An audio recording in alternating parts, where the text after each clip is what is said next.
maa ngi leen nuyu di leen ziar di leen baal ak man nag tey dama ñëw ci jeu Nouvelle En Haut multimédia bi représenté sama petite sœur Fatou Diagne mu dëkk ba Saint-Louis mënu ñëw man la envoyé pour ma ñëw jël si ko xaalis bi di leen ñaanal yàlla affaire yokk xéewal bi Fatou Diagne aussi ma ñaanal ko mu continuer di jouer pour mu mën a gagner si millions yu bëri.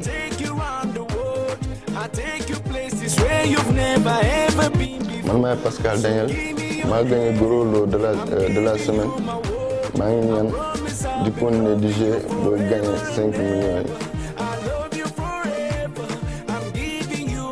Powered by Jet Multimedia.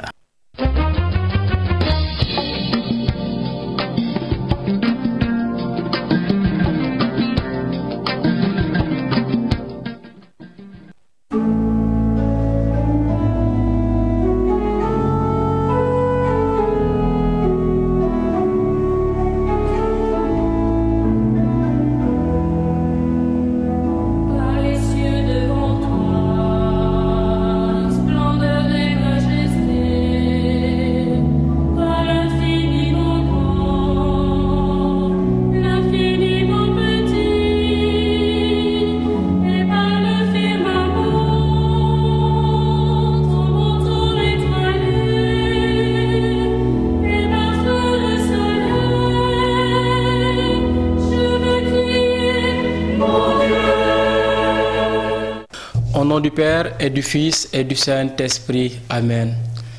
Je confesse à Dieu Tout-Puissant, je reconnais devant mes frères que j'ai péché en pensée, en parole, par action et par omission. Oui, j'ai vraiment péché. C'est pourquoi je supplie la Vierge Marie, les anges et tous les saints, et vous aussi mes frères, de prier pour moi le Seigneur notre Dieu. Je vous salue Marie, pleine de grâce, le Seigneur est avec vous. Vous êtes bénie entre toutes les femmes, et Jésus, le fruit de vos entrailles, est béni. Sainte Marie, Mère de Dieu, priez pour nous pauvres pécheurs, maintenant et à l'heure de notre mort. Amen. Notre Père qui es aux cieux, que ton nom soit sanctifié, que ton règne vienne, que ta volonté soit faite sur la terre comme au ciel. Donnez-nous aujourd'hui notre pain de ce jour. Pardonnez nos offenses, comme nous pardonnons aussi à ceux qui nous ont offensés, et ne nous soumets pas à la tentation, mais délivre-nous du mal. Amen. Chers frères et sœurs, amis croyants, aujourd'hui nous avons la joie de recevoir sur notre plateau Abbé Jean-Luc Ndour, vicaire à la paroisse Saint-François d'Assise de Keur Massar. Abbé, bonjour. Bonjour, Bonaventure. Merci d'avoir accepté notre invitation, Abbé. Merci à vous également pour cette invitation. Aujourd'hui, nous allons parler sur le temps de carême. Abbé, qu'est-ce que le carême chrétien? Voilà, Bonaventure, le carême chrétien, pour être tout simplement succinct, c'est un temps de 40 jours où, en Église, nous sommes invités à la pénitence, à l'abstinence et à la prière.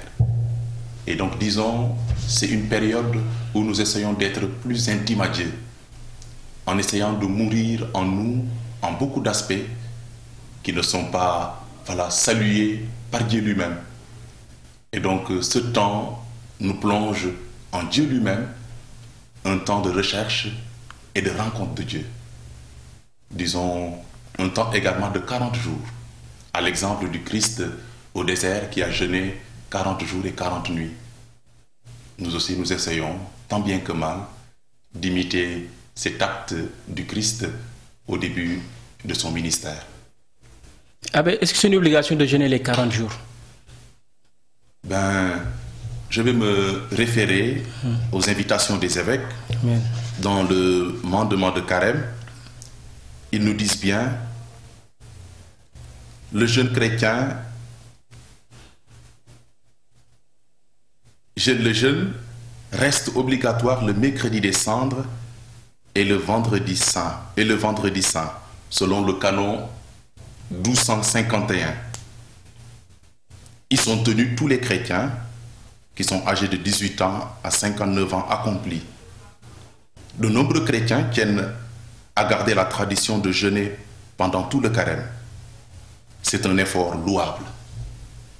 Voilà pour dire tout simplement qu'on n'exige pas aux chrétiens de jeûner les 40 jours, mais ceux qui veulent le faire, l'Église le salue aussi.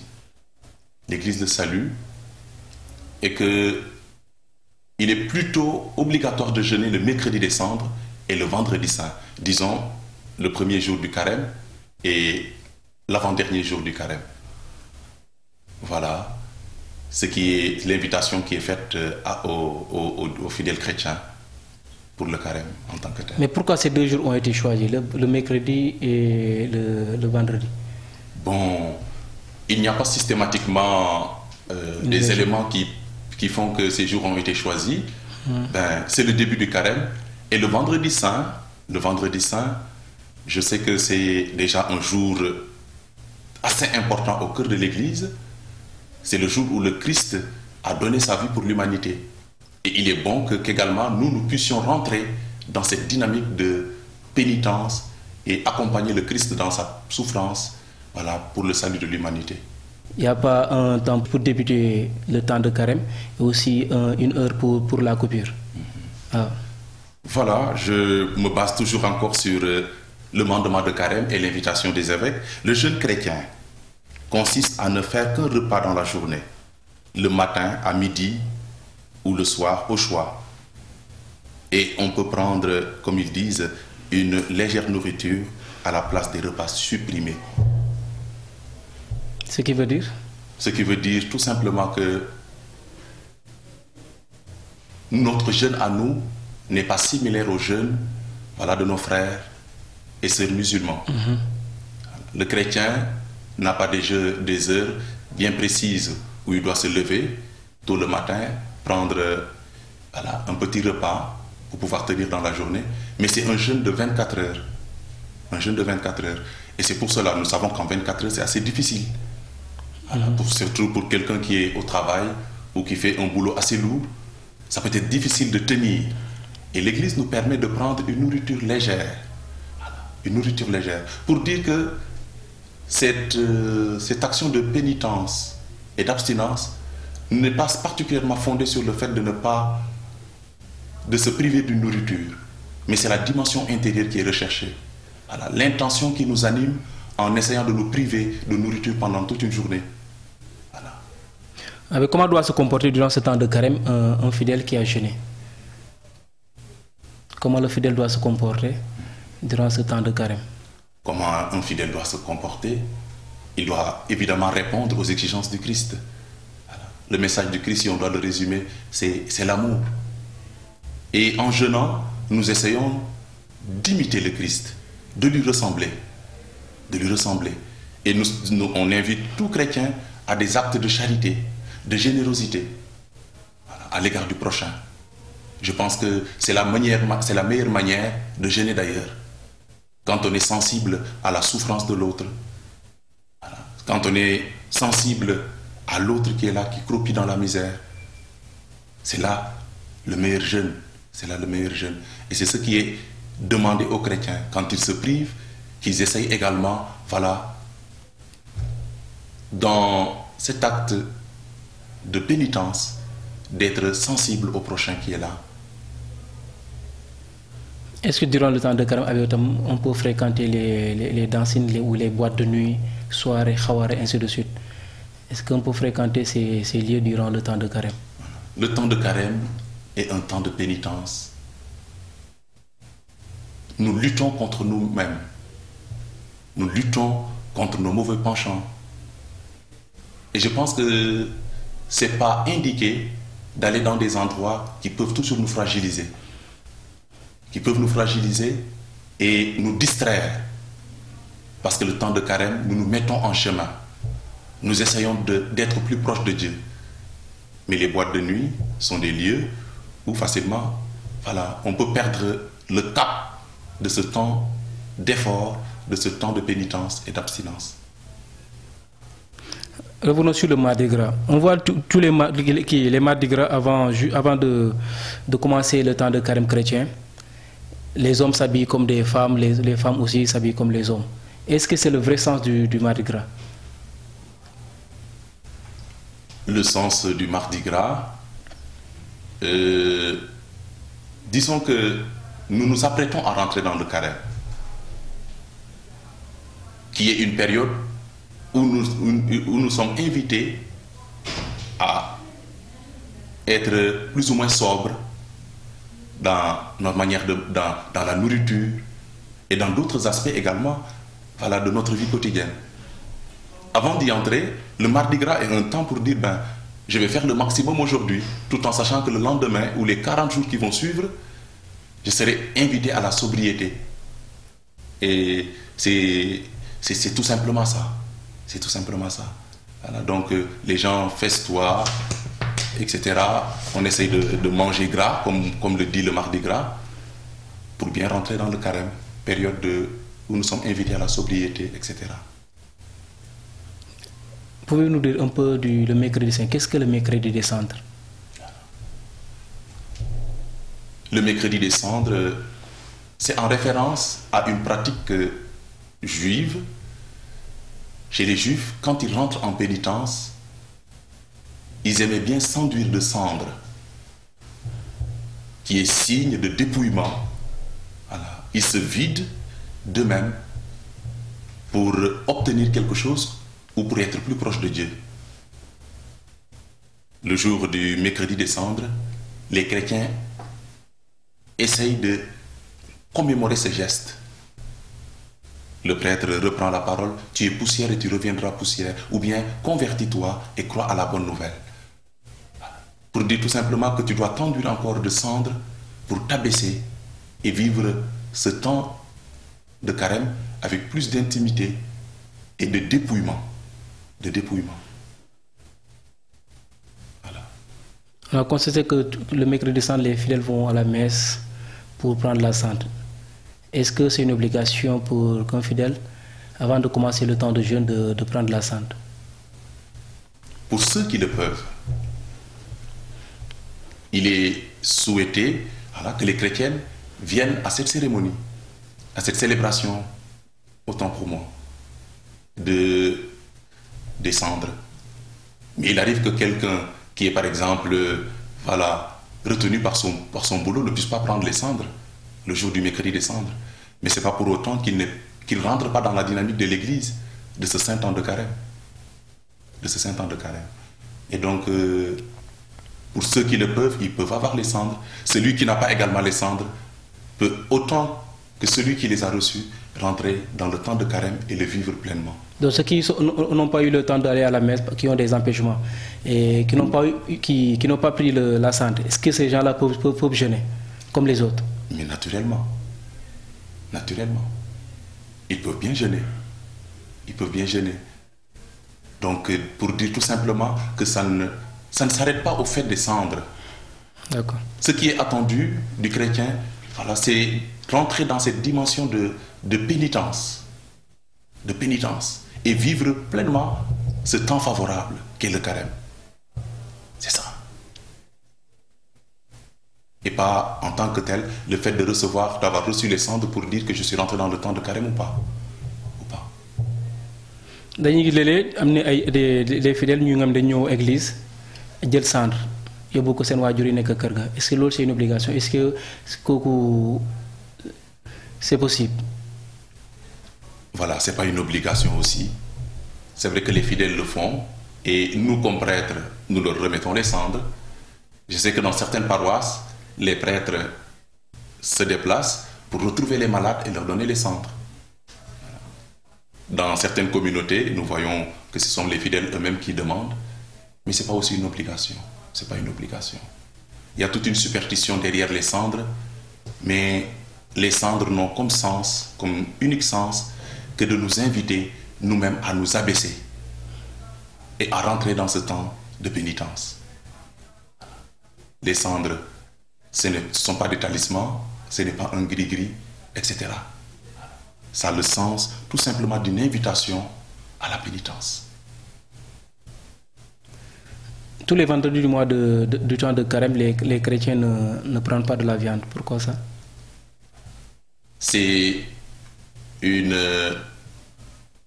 directive, voilà, qui s'est toujours pratiquée en Église.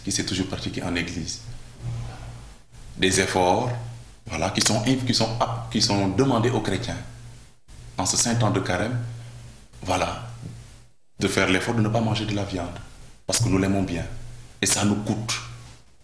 C'est céder quelque chose qui nous coûte. Céder quelque chose qui nous coûte, la viande fait partie. Comme autre chose encore, ça peut être le tabac, ça peut être l'alcool.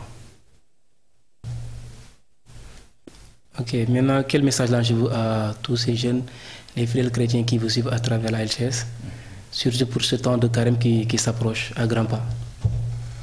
Voilà, je les invite tout simplement à vivre pleinement ce temps de pénitence, un temps propice pour encore découvrir l'amour de Dieu pour nous. Dieu nous aime et nous sommes tous invités, nous aussi, à lâcher quelque chose qui nous coûte pour pouvoir répondre généreusement à cet amour. Voilà, fidèles chrétiens, nous allons rentrer dans le temps de carême. Vivez-le en Jésus-Christ qui nous aime et qui attend également de notre part cette réponse d'amour. Abbé, allons sur cet élément. Le dimanche 26 janvier, le doyen des Niayes avait organisé une journée de prière. Allons et suivons cet élément. Vous dire un petit mot avant de commencer l'exhortation. L'Église catholique, l'Église universelle dans laquelle tu es, il faut que tu le saches aujourd'hui, elle est dépositaire de toute la plénitude de la grâce de Dieu. Paix et joie. Je dis bien de toute la plénitude de la grâce divine. Tu n'as pas besoin de chercher ailleurs. Tu as besoin de rechercher auprès de tes pasteurs, auprès de tes frères et sœurs, ce qui va fortifier ta foi, ce qui va t'enraciner en Christ dans cette église, pour que tu parviennes à être un homme et une femme de Dieu accomplis. Certaines les haïssent dans d'autres églises par rapport aux signes. Mais je vais vous dire, mon frère, ma soeur, aucun signe plus grand n'a été fait que dans l'église catholique. Les saints ont expérimenté la mystique même de Dieu, une intimité profonde avec Jésus, une intimité parfaite qui leur a permis de voir le vrai visage de Dieu, qui leur a permis de faire des choses extraordinaires. Je donnerai l'exemple de Padre Pio, Saint Padre Pio. Il était tellement subjugué par l'Eucharistie que lorsqu'il faisait l'Eucharistie, mon frère, ma soeur, lorsqu'il célébrait la messe, ses pieds ne touchaient même pas le sol. Alléluia!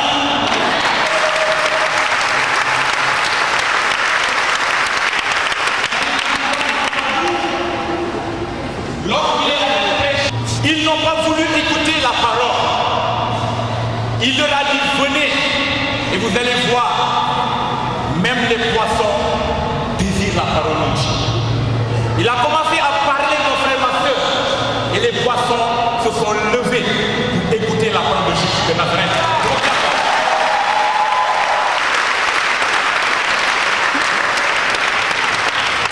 Le pape Paul VI disait que le renouveau charismatique est une chance pour l'Église.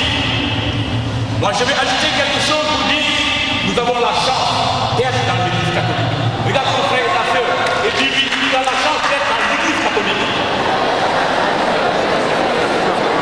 L'origine des signes. Les signes, la parole dit que c'est même pour les incroyants, pour qu'ils parviennent à voir la gloire, la puissance de Dieu. Mais toi qui es déjà baptisé, qui as reçu la foi par ton baptême, tu dois faire tout pour connaître la personne de Jésus-Christ de Nazareth. Parce que c'est lui l'essentiel. Nous allons écouter la parole de Dieu. Ne vous inquiétez donc pas en disant qu'allons-nous manger, qu'allons-nous boire, de quoi allons-nous nous vêtir. Ce sont là toutes choses dont les païens sont en quête. Or, votre Père Céleste sait que vous avez besoin de tout cela. Cherchez d'abord son royaume et sa justice, et tout cela vous sera donné par surcroît.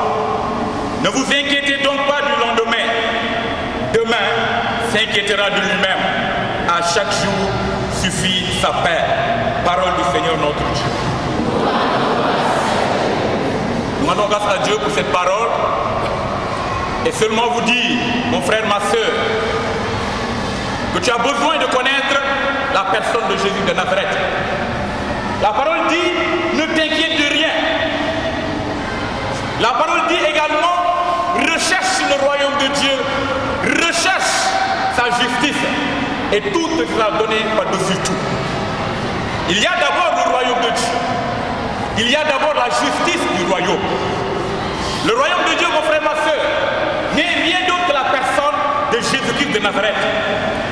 Le royaume de Dieu, mon frère, ma soeur, n'est rien d'autre que ce qui nous amène à Christ et qui nous permet de vivre en communion avec lui, dans la prière, dans la communion, dans la louange, dans l'adoration, dans l'action de grâce.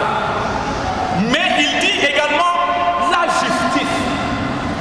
Et cela, je vais un peu m'arrêter sur cette justice pour que vous compreniez un peu. D'abord, quand il y a justice, c'est parce qu'il y a des lois. Paix et joie. On ne peut pas dire qu'il y a justice si auparavant il n'y a pas de loi. La justice au Sénégal a un pouvoir parce qu'il a été établi des lois. Et ces lois disent, si tu fais telle chose, il t'arrivera cela, tu seras puni, ainsi de suite, ainsi de suite. Donc vous voyez que la justice a été faite. Imaginez Dieu et son royaume. Imaginez Dieu qui est un roi puissant, un roi de gloire, qui gouverne le royaume de Dieu, qui te dit, recherche mon royaume, mais recherche également à marcher selon mes lois, à marcher selon mes commandements. Parce que c'est les commandements qui permettent à la justice de Dieu de se déployer. Si tu n'enfreins pas les commandements de Dieu, la justice de Dieu ne peut pas s'appliquer à toi. Paix et joie. Si tu n'enfreins pas les commandements de les lois de la République, la justice de la République ne peut pas s'appliquer sur toi.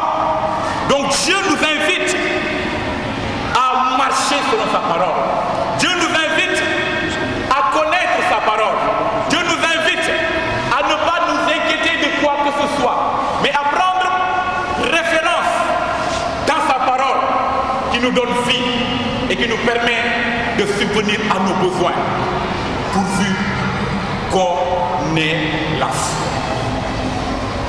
Parce que mon frère, ma soeur, il faut que tu comprennes, sans la foi, il est impossible de plaire à Dieu.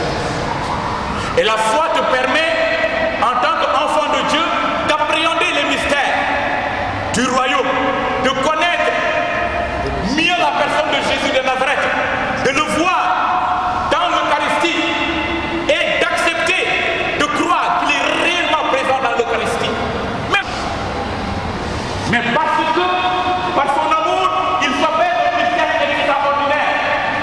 Et c'est ce mystère qui nous permet de se matérialiser corps et sang pour se donner à l'humanité. Cela est important que tu comprennes, mon frère, ma soeur. C'est important que tu comprennes ces choses. C'est important que tu demandes à Dieu, comme les apôtres, Seigneur, augmente en moi la foi. Augmente en moi la foi. Parce que c'est cette foi qui va te permettre de ne pas t'inquiéter. Même si tu es dans les difficultés, mon frère, ma soeur, tu sais que Dieu ne t'abandonnera pas. Parce qu'il dit dans sa parole, même si ton père et ta mère t'abandonnent, moi l'Éternel, je ne t'abandonnerai jamais. Parce que tu as du prix à mes yeux. Parce que tu vaux plus que des moineaux. Parce que je t'aime. C'est le message de l'amour. Le message de l'amour qui résume les lois, les commandements Dieu et que Jésus même nous donne. Aimez-nous, aimez-vous les uns les autres comme moi je vous ai aimé. Parce que ne te voile pas la face, mon frère, ma soeur.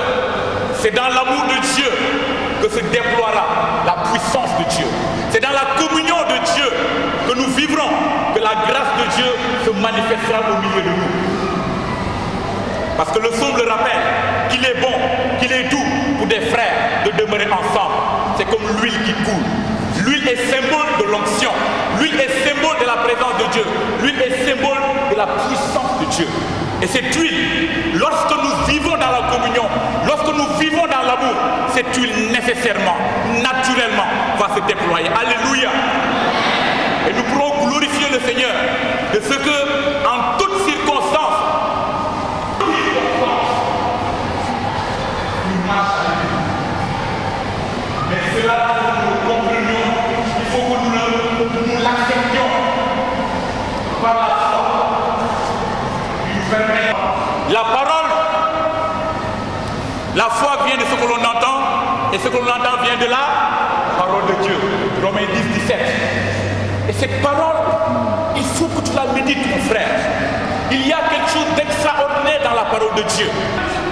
La gloire de Dieu est dans sa parole. Paix et joie. La gloire de Dieu est dans sa parole. Et cette parole a besoin d'être méditée. Cette parole a besoin d'être proclamée dans ta vie.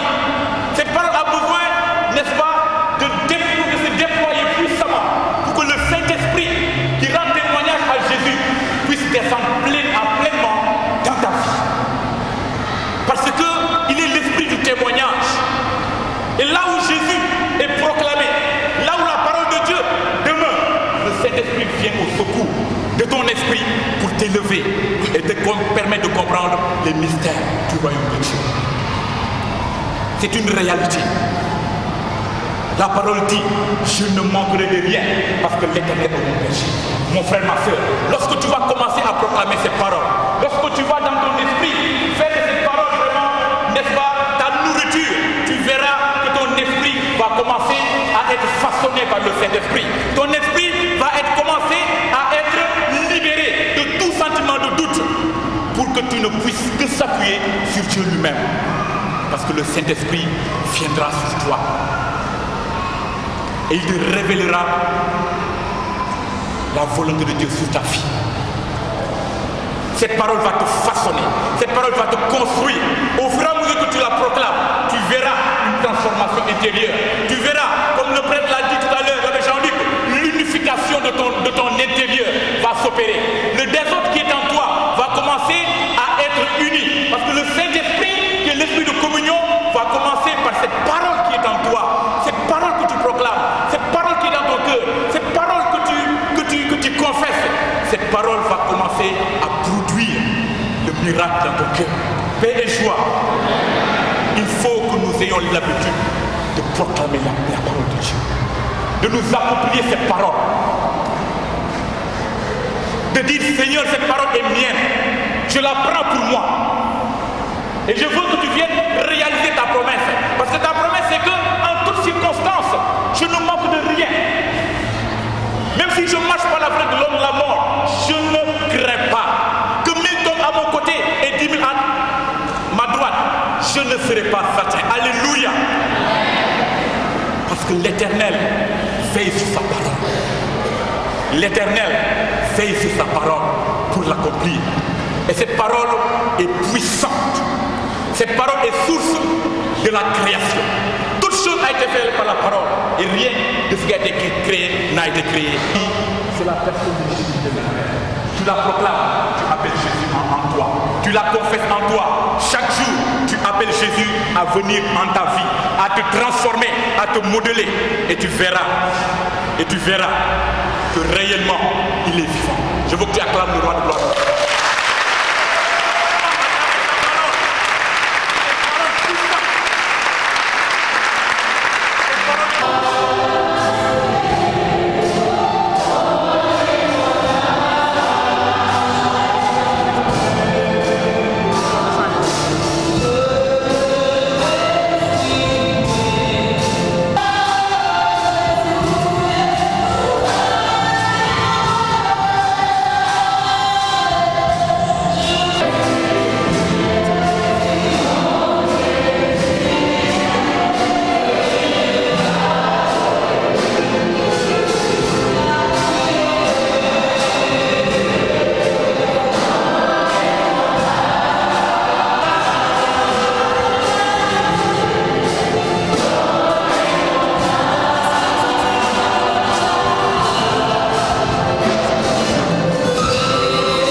adorer et glorifier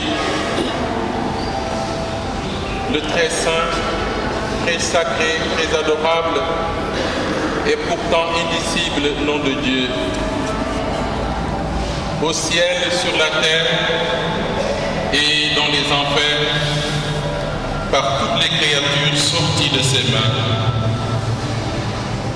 par le Sacré-Cœur de notre Seigneur Jésus-Christ, dans le très haut sacrement de l'autel, ainsi soit-il.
sang nous obtienne le pardon. Accordez-nous de vénérer avec tant d'amour le prix de notre rédemption et d'être si bien protégés par lui contre les maux de cette terre que nous goûtions sans fin la joie du ciel. Par notre Seigneur Jésus-Christ, votre Fils, qui vit et règne avec vous et le Saint-Esprit, Dieu pour les siècles des siècles.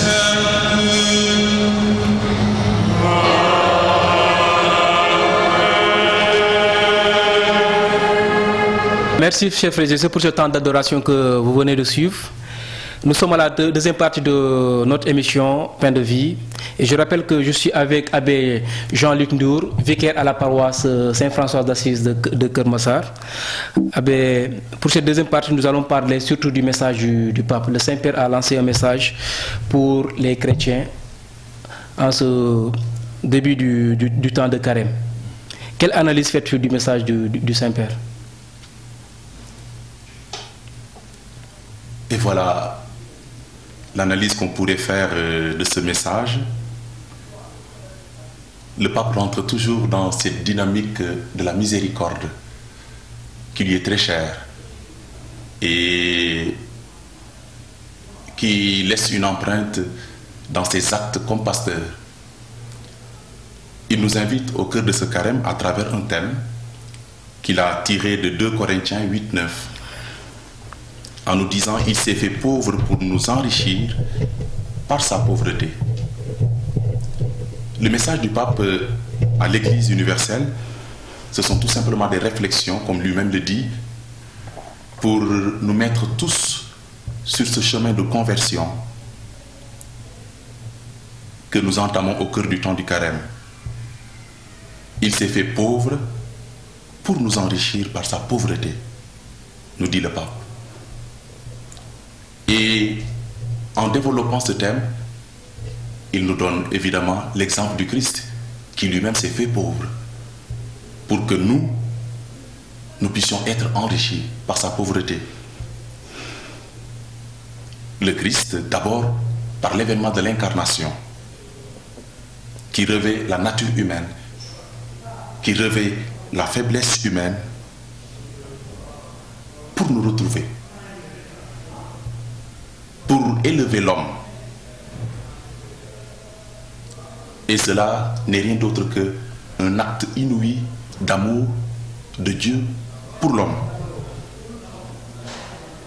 Le pape nous invite à l'exemple du Christ, nous aussi, à nous faire pauvres pour enrichir nos frères et sœurs en humanité. À l'exemple du Christ, notre seule référence et seul modèle. Dans son message, le pape il a eu à parler à la conversion. Il a eu à appeler tous les chrétiens à la conversion, à la justice, à l'égalité, à la sobriété et au partage. Qu'est-ce que vous en dites? Le pape, en invitant à la sobriété, au partage, il est revenu sur 3 aspects de misère. La misère matérielle, la misère morale, la misère spirituelle. Et la misère spirituelle. En notre temps, nous savons qu'il y a beaucoup de personnes qui n'ont pas le strict nécessaire. La nourriture quotidienne, l'eau, le droit à l'éducation, le travail, etc. La misère morale, voilà, qui est se penchant à nous abandonner aux vices et aux péchés. Le pape nous invite à être sensibles à cela, à être des leviers pour permettre à ces personnes de faire le pas, d'être enrichis. La misère spirituelle, et il nous dit que l'évangile est l'antidote de cette misère. Quand il nous invite maintenant à la sobriété, c'est en considérant tous ces aspects de misère. Parfois nous vivons dans l'opulence, alors qu'à côté de nous, il y a quelqu'un qui n'a pas de quoi. Notre sobriété, comme nous demande le pape, c'est tout simplement pour éviter de blesser la grande misère de l'autre. Il nous invite également au partage, qui est une solidarité à toutes ces personnes. Notre solidarité peut être matérielle pour celui qui est dans la misère matérielle. Pour celui qui est dans la misère morale, c'est certainement notre approche. L'aide que nous lui apportons pour sortir des ténèbres où il est. La misère spirituelle, c'est certainement la parole de Dieu que nous donnons avec joie à tous ceux qui ne connaissent pas Jésus ou qui l'approchent sans pour autant le connaître en réalité. Voilà, nous sommes appelés au partage, à être proches de nos frères et sœurs en humanité qui en ont besoin, en somme d'être sobres et de ne pas les blesser dans leur misère particulière.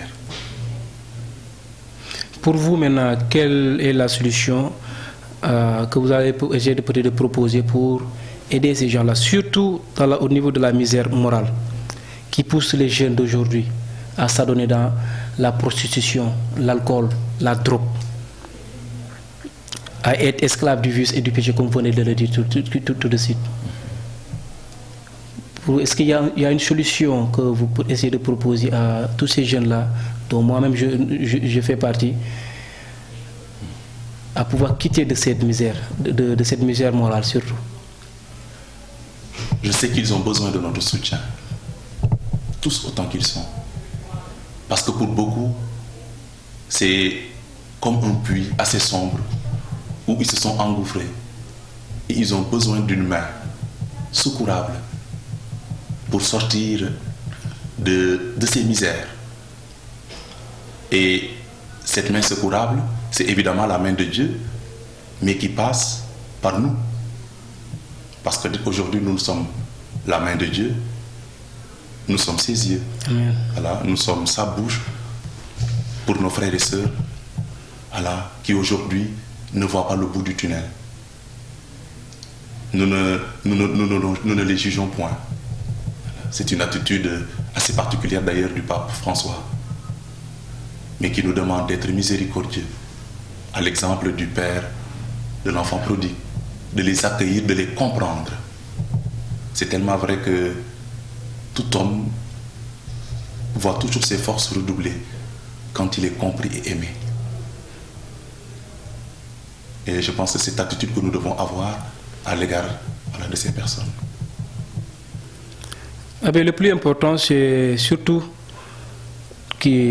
l'antidote que le pape a donné pour essayer de trouver une solution à toutes ces misères qui gangrènent nos sociétés d'aujourd'hui. Et il a si bien dit que l'antidote de toutes ces misères, c'est l'évangile de Jésus-Christ de Nazareth. Je dis qu'il est temps que les chrétiens puissent donner leur vie à Jésus et de savoir que la solution à tous leurs problèmes se trouve en Jésus-Christ de Nazareth. Parce que même le roi David nous l'a dit dans le psaume 119, c'est le verset 105, en disant que, ô Seigneur, ta parole est comme une lampe à mes pieds, et comme une lumière aussi qui éclaire mes sentiers. Parce que c'est la parole de Dieu qui appelle à l'existence ce qui n'existe pas. Aujourd'hui, on voit que nous les jeunes, on ne lit pas la parole de Dieu. Qu'est-ce que vous dites à tous ces jeunes maintenant? Comment vous faites pour pousser ces jeunes-là à aimer la parole de Dieu, à lire la parole de Dieu, surtout dans ce temps de carême? C'est très important, la parole de Dieu.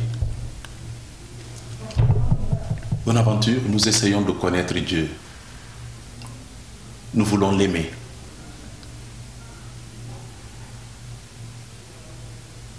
Où est l'endroit propice où nous pouvons le connaître?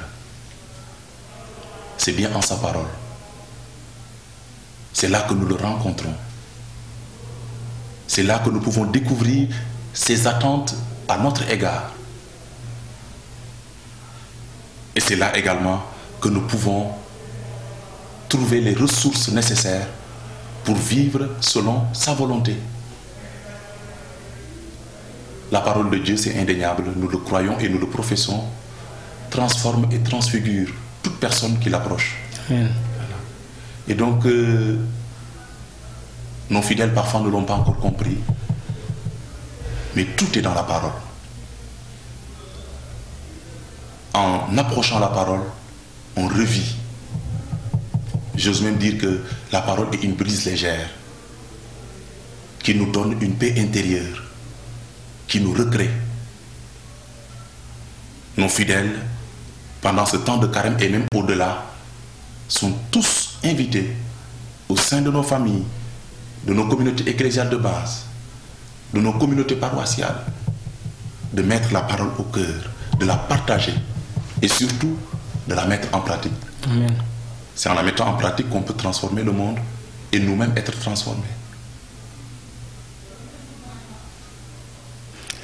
Eh bien, je pense que nous, on est au terme de notre émission. Maintenant, est-ce que vous avez un message à lancer encore? Un dernier message? Voilà, j'invite tous les fidèles à lire la lettre du pape à l'occasion de ce carême 2014. Il s'est fait pauvre pour nous enrichir par sa pauvreté. La lettre est très belle et très enrichissante. Nous ne l'avons pas pleinement exploitée au cœur de cette émission, mais ceux qui le peuvent essayer à travers Internet. Ou d'autres moyens, se la procurer pour la méditer en profondeur. Je sais que c'est une bonne nourriture spirituelle pour ce saint temps de carême et même pour notre vie chrétienne de tous les jours. Merci pour l'aventure. Merci beaucoup, Abbé. C'est vraiment un plaisir pour moi de partager ce plateau avec vous. Avant de terminer cette émission, d'abord permettez-moi de saluer tout le renouveau charismatique catholique national. Le berger Paul Pissuti, qui est le berger national du renouveau charismatique. Richard Dabo, berger du doyenné Grand Dakar Yoff. François Ndiaye, berger du doyenné Plateau Médina, Dakar. Siméon Tendenx, il est berger du doyenné Denyai. Je salue aussi tous les bergers et bergères des différents groupes de prière du renouveau charismatique catholique ici au Sénégal. Mention spéciale à Mansour Ndiaye, mon monteur.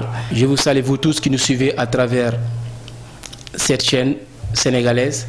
Merci pour votre fidélité. Nous vous donnons rendez-vous le dimanche prochain à la même heure et sur la même chaîne, la LCS. Nous vous souhaitons de passer un bon dimanche, un bon temps de carême et une excellente semaine dans le Christ.